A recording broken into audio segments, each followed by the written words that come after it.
Let us now see what Mr. Chris Hart, a U.S. management professional, has to say on this subject. Hi, this is Chris Hart, business consultant and author of Bob, the Business Operations Blueprint. You're about to view a clip from the Bob Goals and Objectives chapter. We will be discussing the powerful effect of documenting your goals and objectives so that they can guide the daily activities of every team member in your organization.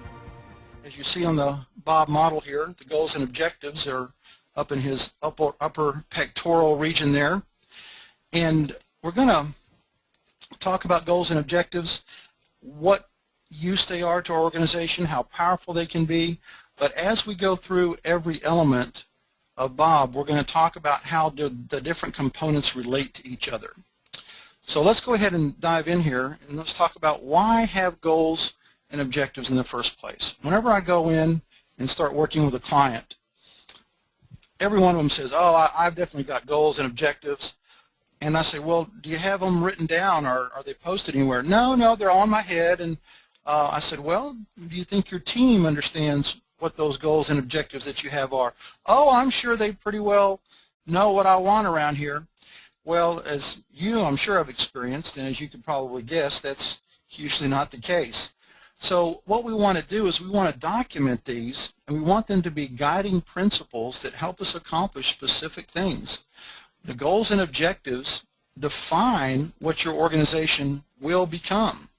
In other words, we don't want to be the same tomorrow as we are today. And very importantly is they determine a timeline for the things that you need to do.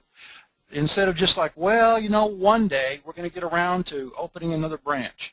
Well, we all know how that goes. Often one day never comes. The goals and objectives also define a target for all team members to aim toward.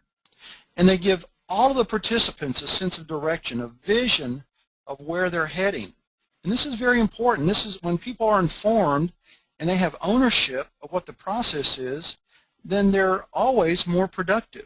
So a happy team is a very productive team, and we want to inform our team, and we want to look organized. We want to be organized. We want to have a clearly defined direction on where we're going with our organization. Now, another important point here on this next bullet is goals and objectives allow a team to know that they were successful in an action or a project. Perhaps you've been on a project like I have, and we work really hard, and the deadline comes and we finish, and then you just, move on to the next project or the next emergency. And you never really have any criteria for deciding if you were successful or not, or if we accomplished what we meant to. We know it's a lot of hard work, but, did we hit the nail on the head on that one, or did we miss?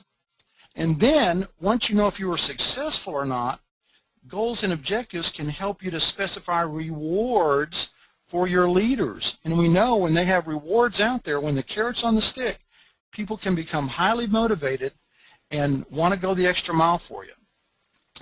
Oftentimes, goals and objectives are used interchangeably.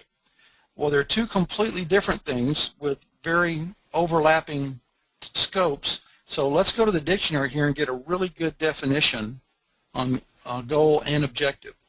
A goal is the end result or achievement toward which effort is directed. And as we know from our sports, it's the finish line of a race, or in football where you're taking the ball to. Now, an objective is a specific statement of a desired short-term condition or achievement. This includes measurable end results to be accomplished by specific teams or individuals within time limits.